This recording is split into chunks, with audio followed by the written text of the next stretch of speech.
आज हमारा जो सेशन है उसका टॉपिक जो है वो है Minnesota multiphasic personality inventory, that is MMPI।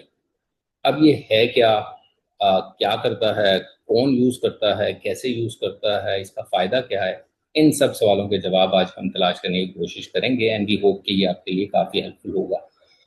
और ये सारी सवालात जो हैं इनके जवाबात देने के लिए हमने आज जहमत दी है डॉक्टर आयशा जस्तानी को एक बार फिर।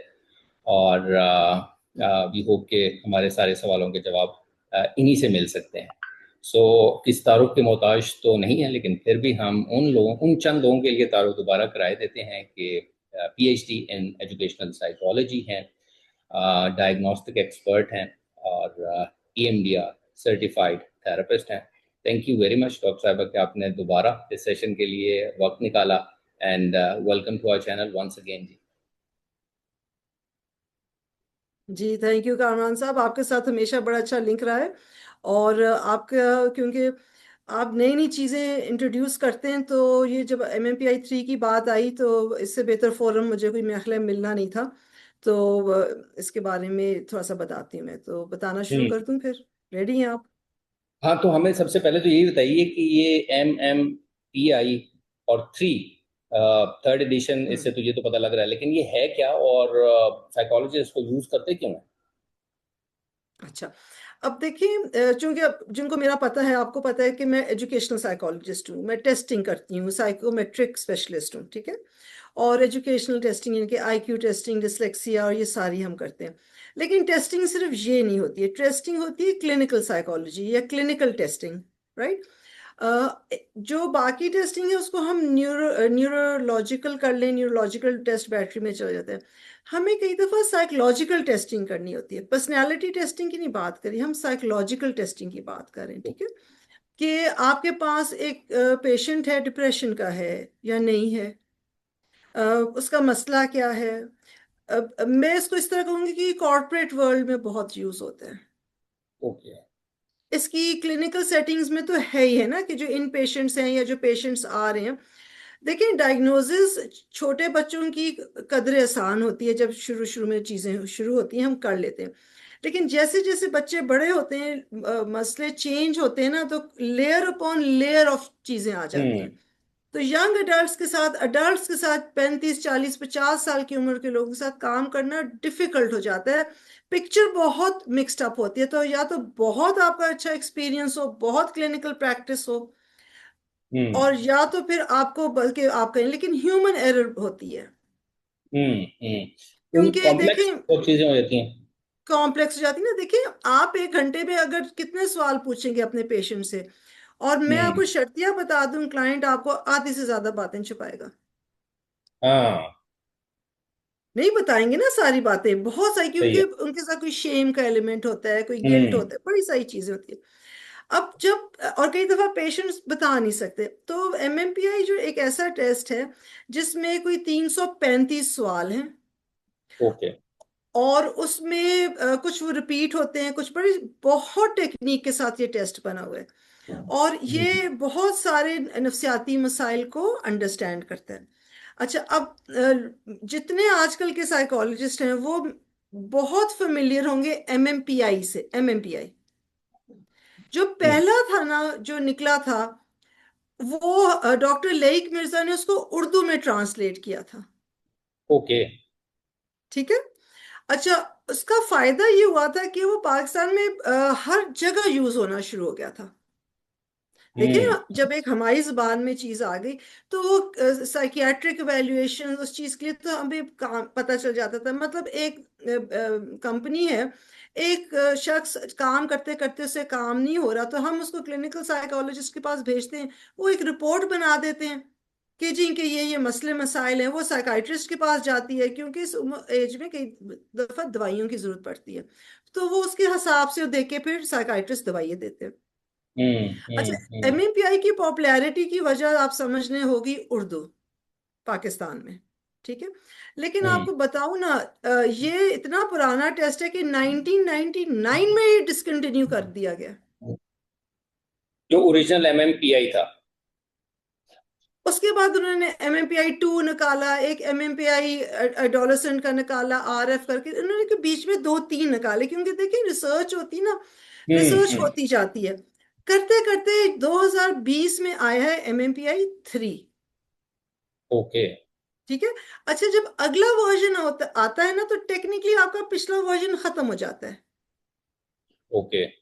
कुछ अरसे के लिए आप यूज कर लें, 5 एक साल के लिए यूज कर लें, लेकिन जो अगला वर्जन होता है उसमें हमेशा जो नॉर्म्स होते हैं, आबादी डिफरेंट होती है जिसपे टेस्ट किया जाता है। ठीक है। हम्म। हम्म। और दूसरा आपको ये भी तो देखना है ना कि एक तो टेक्निकल चीजें चेंज हो रही हैं, डेफिनेशंस चेंज हो रही हैं, और लोग चेंज हो रहे हैं। हम्म। जो आज का यंग बंदा है, आज का 22 साल का बंदा, 30 साल पहले का शख्स कुछ और था ना। अब मैं सेम हूं, अगर मुझे आप 30 साल पहले का देखें और आज का देखें। हाँ, चीजें भी चेंज हो गई, टेक्नोलॉजी चेंज हो रही है, उसकी खाना पीना रहन सहन सब चीजें चेंज हो गई। आपके सोशल लाइफ के कॉन्सेप्ट्स चेंज हो रहे हैं, आपकी सोच, आपकी जो, अब देखिए जो हम लोग जो चीजें आज बच्चे कर रहे हैं, अब देखिए ना, यूनिवर्सिटीज आज इतनी ज्यादा हैं, मेरे टाइम पे बहुत कम यूनिवर्सिटीज हम्म। थी। सही है। तो बैचलर्स भी अब यूनिवर्सिटी में हो रहे हैं, उस वक्त हम कॉलेजेस में करते थे। एक सिंपल मैं आपको एग्जांपल बता दूं, ठीक है। हम्म। अब इसी तरह रिसर्च के साथ, अच्छा अब आपको देखना है कि DSM, जो हमारा डायग्नोस्टिक एंड स्टैटिस्टिकल मैन्युअल है, वो जो बीमारियां होती हैं, नफसियाती बीमारियां होती हैं ना, उनको रिसर्च से, पूरी दुनिया की रिसर्च से चेंज होती हैं उनकी जो डायग्नोस्टिक क्राइटेरिया है ना। जैसे मैं PTSD का आपको बताऊं, हम्म। आज से 2007 में जो PTSD का डायग्नोस्टिक क्राइटेरिया था कि आप एक्सीडेंट में हो या आप हम्म। ब्लास्ट में हो, तो फिर आपको PTSD होगा। हम्म। तो जब मैंने PhD किया, जब मैंने काम किया, तो मैंने तो देखा कि मेरे जानने वाले को कुछ हुआ है तो मैं ट्रॉमेटाइज हो रही हूँ। मैंने वो जाके जगह देखी है जहाँ पे एक्सीडेंट हुआ है, या मैंने देखा है जहाँ पे ब्लास्ट हुआ है, तो मुझे हल्का सा हो रहा है। तो अब जो क्राइटेरिया PTSD का ये है कि मैंने किसी से सुना या उसके बारे में वीडियो देखी या खबर ओ। देखी, तो मुझे अच्छा। PTSD। अब देखिए ना, डायग्नोस्टिक क्राइटेरिया बदल गया। तो इसी तरह हम्म। आपके डायग्नोस्टिक क्राइटेरिया, अब बड़ा सिंपल बात है, MMPI जो कि इतना पुराना था, वो फ्रॉइडियन और न्यूरोटिक साइकोटिक को बात करता था। हम्म। आज हम ये बात नहीं करते, हम न्यूरोसिस की बात ही नहीं करते। हम्म। हम्म। बिल्कुल टोटली मेंटल हेल्थ की गेम चेंज होगी। तो इतनी सी बात है कि चीजें चेंज होने का नई स्टडीज एंड नई मेथोडोलॉजीज के साथ बहुत जरूरी है।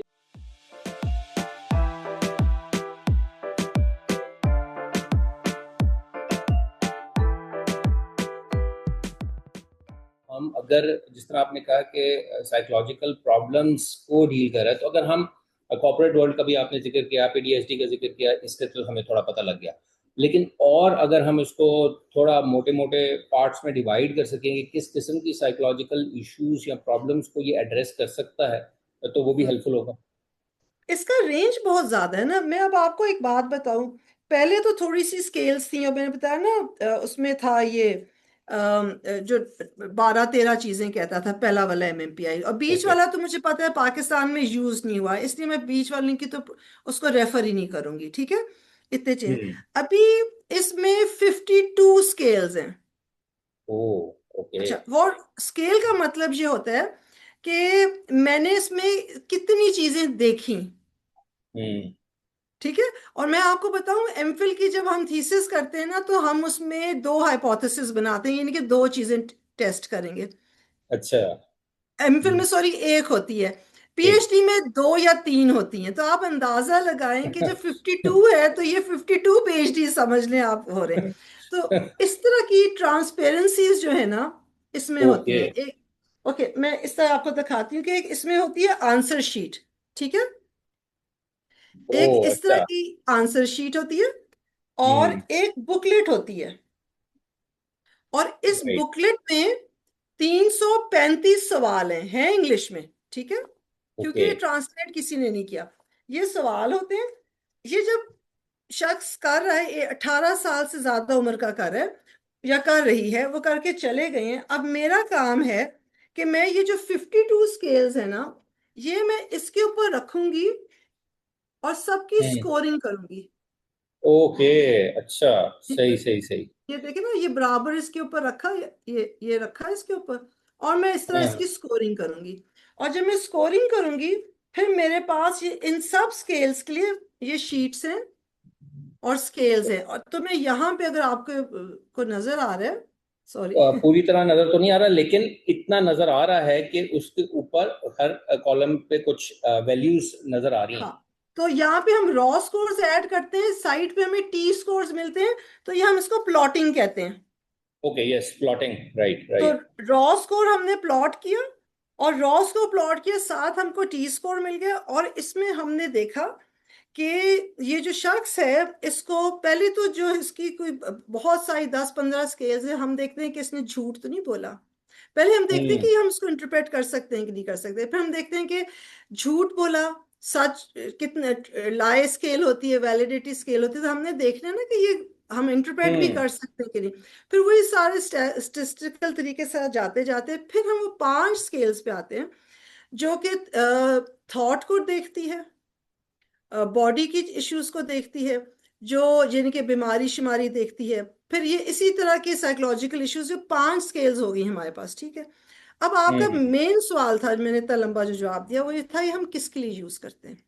हम्म अच्छा, अब ये हम हॉस्पिटल क्लिनिकल सेटिंग में तो है ही है ना, कि एक पेशेंट आ रहा है, वो जो भी वजह से आ रहा है, तो हम देखना चाहते हैं कि वो कह सही रहा है। कुछ, और हमने उसके कुछ टेस्टिंग कर दी।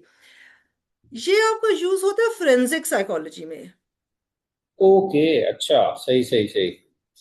ठीक है, यानी कि आपकी जेल की सेटिंग्स में, आपकी हम्म। क्रिमिनल सेटिंग्स में आपने वहां देखना है। फिर आपने हम्म और भी मेंटल हेल्थ अदारों में आपने इसको देखना है, ठीक है। आप इसको यूनिवर्सिटीज वगैरह में यूज करते हैं, जहां जहां आपके मेंटल हेल्थ के इश्यूज आ रहे हैं, मेंटल हेल्थ के आपके इसके जो आ रहे होते हैं ना, सारे एरियाज होते हैं, ठीक है।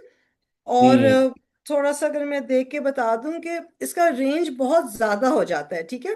क्योंकि हम जब एजुकेशनल की सेटिंग में है तो जॉब से रिलेटेड और इस तरह के भी, मतलब कि ऑब्वियसली जहाँ जहाँ इस किस्म की चीज़ आ सकती है, स्ट्रेस या इन्वायरमेंट की वजह से चीज़ें अफेक्ट कर देखिए सकती ना, हैं, सब जगह पे आपके आएगा। लॉ, सॉरी आपको काट कर रही हूँ, लॉ इन्फोर्समेंट पर्सनल है ना। अब जैसे हम्म हमें रीच आउट करते थे, कई दफा साइकोलॉजिस्ट को कहा था, जी हमें बताएं हम टेररिस्ट को कैसे आइडेंटिफाई करेंगे। हम्म। अब इससे शायद हम टेररिस्ट को तो नहीं कहेंगे जी ये टेररिस्ट है खुदा नाश्ता, हाँ। या हम कहेंगे, मगर हमें जो उसकी कैरेक्टरिस्टिक्स है ना, हमें वो पता चलती हैं ओके, यस यस। कि इसकी सोच कैसी है, ठीक है। और हम्म जहाँ जैसे लॉ इन्फोर्समेंट के लोगों के लिए ना, उनके लिए भी हम, अब उनकी भी हमने देखे, जो मैंने जब पीटीएसडी का जिक्र किया, कि जो लोग बहुत ज्यादा फर्स्ट रिस्पॉन्डर्स होते हैं, वो भी बहुत टूट फूट का, आपको याद रखना है, हमारे जितने लॉ इन्फोर्समेंट के लोग हैं, बड़ी जहनी टूट फूट से गुजरते हैं, उनको इतना कुछ वो देखते हैं। हम्म। तो जो गुस्सा बहुत ज्यादा होता है, या कोई भी और साइंस होते हैं, वो किस तरह छुपाते हैं, मैनेज करते हैं, कहीं कोई जॉब छोड़ देता है, कोई करता है, तो हम ये वहां पे यूज करते हैं, यूज कर सकते हैं। ठीक ओके। है, तो यानी कि जो आपकी पब्लिक सेफ्टी की बात आ रही है, आपके फायर फाइटर्स हो गए, आपके लॉ इन्फोर्सर्स हो गए, आपके कोर्ट कोर्ट में आपने फोरेंसिक्स में यूज करना है, फिर आपने मेंटल हेल्थ कंडीशंस तो वैसी वैसे हैं, रिसर्च में यूज करना है, आपने इसको क्या कहते हैं, इसी तरह करके क्लिनिकली डायग्नोज करना है। मेरे पास बच्चे जो आते हैं या यंग लोग आते हैं, वी आर नॉट श्योर, तो हम हम्म इसको करते हैं। क्योंकि देखिए, आपका सवाल मैं ज़रा लंबा आंसर कर रही हूँ। हम्म जो हम्म बच्चों एजुकेशनल टेस्टिंग होती है ना, विस्क वगैरह, आईक्यू टेस्टिंग, ठीक है। जब हम्म अडल्ट होते हैं, तो हमने टूल क्या यूज करना है, तो ये हम्म। बहुत अच्छा टूल है अडल्ट के लिए। राइट। अच्छा, ये बताइए कि एक नॉर्मल सेटिंग में जब आप ये टेस्ट करते हैं तो टेस्ट करने में जो 300 प्लस क्वेश्चंस हैं उनको सारों को एड्रेस करते हुए कितना टाइम लगता है, और उसके बाद जब आपने उसको प्लॉटिंग और वो सारी चीज़ें एनालाइज करना है उसमें कितना टाइम चाहिए होता जब मैंने पहली दफा किया था, तो मुझे पता नहीं 2-3 घंटे लग गए थे, और रिपोर्ट बनाने में तो बहुत ही टाइम लग गया था, क्योंकि है? आप नया नया काम सीखते हैं। अच्छा, मैं यहाँ आपको बता दूं कि ये चूंकि अमेरिकन टेस्ट है, हम अमेरिका से लेते हैं, तो हमारे पास 2 ऑप्शन होते हैं। एक ऑप्शन ये होता है कि हम उनका डिजिटल स्कोरिंग वाला ले लें। उसके लिए आपको आईपैड चाहिए होता है जो इतनी अच्छी क्वालिटी का हो और आपके इतने क्लाइंटेल हो, क्योंकि आप साल की एक फीस देते हैं। ओके, अच्छा, वो यानी कि ईयरली अभी फीस, ठीक आपने है। टेस्ट किया और फौरन उसको चलेगी रिपोर्ट, वो 5 मिनट में आपको सारा कैलकुलेट करके दे देगा, ठीक है। ओके आपको ओके। कुछ भी नहीं। लेकिन अगर मेरे पास महीने का एक क्लाइंट आ रहा है हम्म। तो मैं डॉलर्स में किस तरह अफोर्ड कर सकती हूँ देना, तो इसीलिए फिर हम ये जो है manual testing, manual test Pakistan में हमारे लिए सूटेबल है। बड़े बड़े जो कंपनीज हैं, बड़े बड़े अदारे हैं ना, उनके लिए क्यू डिजिटल बहुत अच्छा रहता है। हमारे लिए जैसे हमने एक, वैसे भी आपको मैं बताऊँ, $700-800 का टेस्ट है।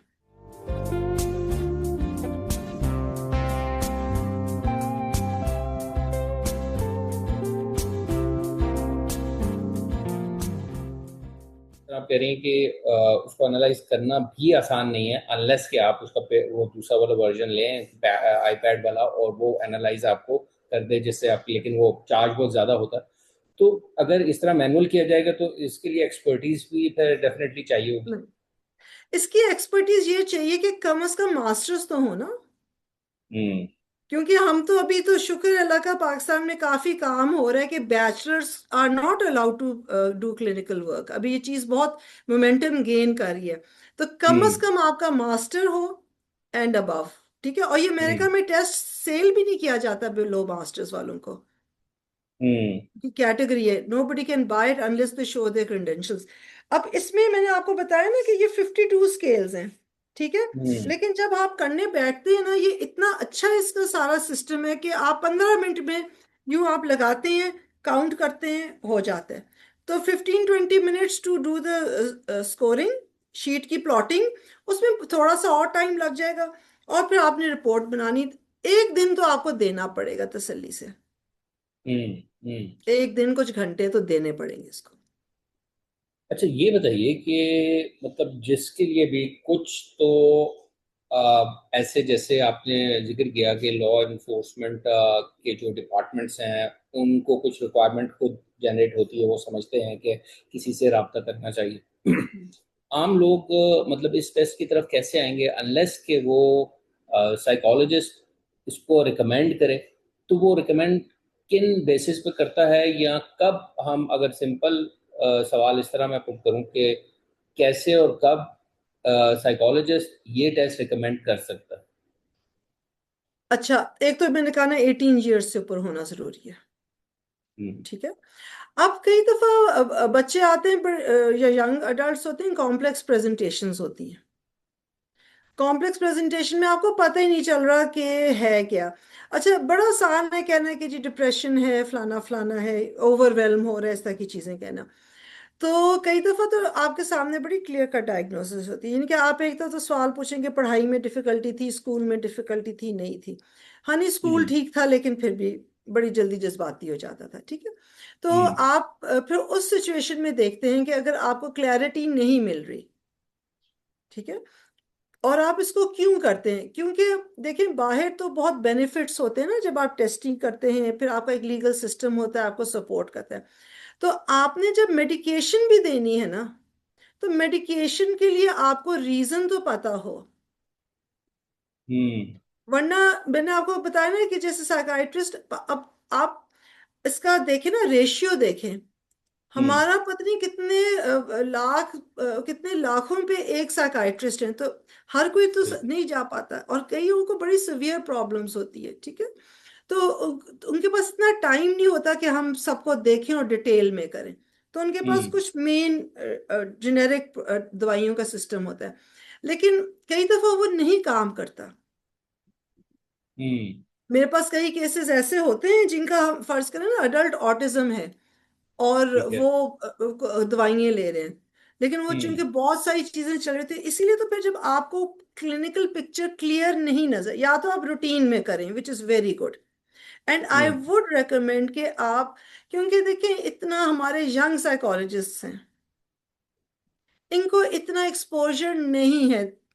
तो मैं रेकमेंड करूंगी कि जो यंग साइकोलॉजिस्ट हैं, जो उनको कुछ साल हो गए प्रैक्टिस करते हैं, वो साइकोमेट्रिक चीजें इस्तेमाल करें ताकि उनकी डायग्नोसिस बेटर हो। हम्म। हम्म। मेरे पास मिस ट्रीटेड जो केसेस आते हैं ना, वो होते हैं जी ऑटिज्म था, उसका कुछ और काम करते रहे, 5 साल थेरेपी ली, मैं जैसे ही देखती हूँ मुझे पता चल जाता है कि वो शख्स स्पेक्ट्रम पे है। अच्छा, हम्म। थेरेपी ली है, डिफिकल्टी है, उस शख्स को डिसलेक्सिया है। हम्म।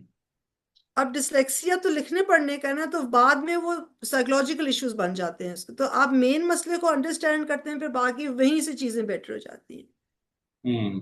ये बहुत मतलब की पॉइंट है, चाहे वो हम ओवरऑल अगर डायग्नोसिस की बात करें तो वो एक टर्निंग पॉइंट हो सकता है, या तो चीजें बेहतरी की तरफ जा सकती हैं या मजीद खराब की तरफ भी जा सकती हैं, अगर मिस अंडरस्टूड हुआ है या मिस डायग्नोज हुआ है, तो चीजें बेहतर होने की बजाय मजीद खराब भी हो सकती हैं। तो वाकई बहुत क्रूशल है ये वाला स्टार्टिंग पॉइंट जो है। मैं आपको अच्छा। एग्जांपल देती हूँ ना, मैं आपको हम्म। एग्जांपल देती हूँ। मुझे, मैं because I been in touch with company, government की company, but I won't say the name. तो हम्म। वो वहाँ जो डॉक्टर थी वो मुझे कहती थी कि हम कैसे करें ना, तो उन्होंने मुझे एक दफ़ा एग्जांपल बताया कि एक शख्स इसी तरह थे, and he was clear to join the office. Okay. Functioning उनकी हो नहीं रही ऑफिस में। हम्म। अब कंपनी कुछ कर नहीं सकती थी, वो आते थे, ही वॉज इन फंक्शनिंग, उनका काम नहीं हो रहा था। तो उनको समझ नहीं आया, कहते हैं जी साइकाइट्रिस्ट ने इसको क्लियर कर दिया है, क्योंकि जो चीजें हम्म। उन्होंने देखी या देखी तो वो ठीक थी, लेकिन उनकी हम्म। फंक्शनल एबिलिटी नहीं थी। हम्म। तो हम तो देखे ना, लिंक करते हैं थेरेपी के साथ, हम बड़ी जबरदस्त बड़ी डिटेल पिक्चर लेते हैं। तो आपको डिटेल हम्म। पिक्चर तो एक और, मैं इतना साइकाइट्रिस्ट का नाम ले रही हूँ, मैं आपको बता दूं, जो हम साइकोलॉजिस्ट होते हैं ना, हमारा बेस्ट लियाजन साइकाइट्रिस्ट के साथ होता है। हम्म। और ये इसकी मैं अगर आपको दिखाऊं ना, इसकी हम बनाते हैं फुल पेज की एक टेक्निकल रिपोर्ट, ठीक है, जिसमें ओके। सिर्फ नंबर्स और फिगर्स होते हैं। अगर आपको मैं पिक्चर भेज दूंगी, आप इसमें डाल दीजिएगा, ठीक है, हाँ, कोई अच्छी, पिक्चर बिल्कुल डाल ठीक है। सकते हैं। अगर आप वो देखते हैं ना, अगर इसमें देखें, ये आपको शायद थोड़ी सी नजर आ रही है, हाँ, नजर आ रही, स्कोरिंग नजर आ रही है शायद, कुछ या कुछ ऐसा है। स्कोरिंग। हाँ, ओके, ये या उसकी सारे टी स्कोर्स हैं। ये साइकाइट्रिस्ट यूं पढ़ते हैं। ओके, क्योंकि ये उनके लिए मतलब कि जो मेन पॉइंट्स हैं समराइज फॉर्म में, उनको जो चीज चाहिए वो उनके सामने एक पेज पे आ रही है। एक पेज पे आ रही है। ओके। तो ओके। इंटरनेशनली ये जब रिपोर्ट जाती है, क्योंकि वहां तो सिस्टम यूज हो रहा है ना, हम्म। तो हमेशा मैं बच्चों को कहती हूँ, साइकोलॉजिस्ट को कहती हूँ कि आपको अपना काम ना इंटरनेशनल लेवल का देखना है। हम्म। मेरी तो रिपोर्ट्स चली जाती हैं, एक तो मैं वैसे पेरेंट्स असेसमेंट्स करवाते हैं, बाहर रिपोर्ट्स जाती हैं अल्हम्दुलिल्लाह, आज हम्म। तक कभी कोई शिकायत नहीं आई है। मुझे हम्म। कई दफा लोग, and I like it when they do that, वो कहते हैं कि जी हमने आपकी रिपोर्ट बाहर भेजी, और उधर से फीडबैक बहुत अच्छी आती है। तो हम्म। एक बहुत अच्छा होता है ना कि आपका काम इंटरनेशनली आगे जा रहा है। तो आपको, यंग साइकोलॉजिस्ट को मैं कहती हूँ, आप अपनी प्रैक्टिस को कैसे बेहतर करते हैं, जब तक हम्म। आप डायग्नोसिस ना करें और साइकोमेट्रिक टूल्स ना यूज करें, appropriate psychometric tools. Right. Okay जी, आई थिंक हम इस सेशन को यहाँ पे एंड करते हैं। हमने कोशिश की कि हम थोड़े वक्त में उन सवालात के बेसिक जो थे चीज़ें उनको कवर कर सकें। और लास्ट में मैं सिर्फ ये बताना चाहूँगा, अगर कोई रब्ता करना चाहे, हम डिस्क्रिप्शन में भी डॉक्टर साहिबा का कॉन्टैक्ट इन्फॉर्मेशन डाल देंगे। लेकिन मेरा ख्याल है आप अभी लेटेस्ट जो है वो G11 मरकज़ इस्लामाबाद में है, राइट? राइट, राइट, यहाँ पे होता है। और कोई अगर रब्ता करना चाहेगा तो मैं इस वीडियो की डिस्क्रिप्शन में नंबर वगैरह जो ऑफिशियल है वो डाल दूंगा। अगर कोई रब्ता करना चाहे किसी भी सिलसिले में गाइडेंस के लिए, तो वो रब्ता कर सकता है।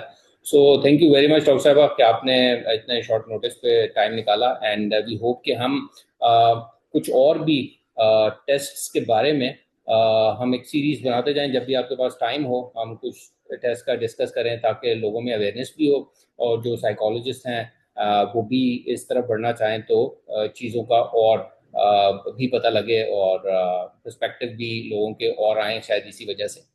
तो थैंक यू वेरी मच जी once again. Thank you, always very good to be here. और मैंने ना अपनी वेबसाइट का भी मैं आपको लिंक शेयर कर दूंगी, तो वो भी आप कर दीजिए। बिल्कुल ठीक है, हम वो वेबसाइट का लिंक भी शेयर कर देंगे डिस्क्रिप्शन में, तो वो भी लोगों के लिए हेल्पफुल होगा।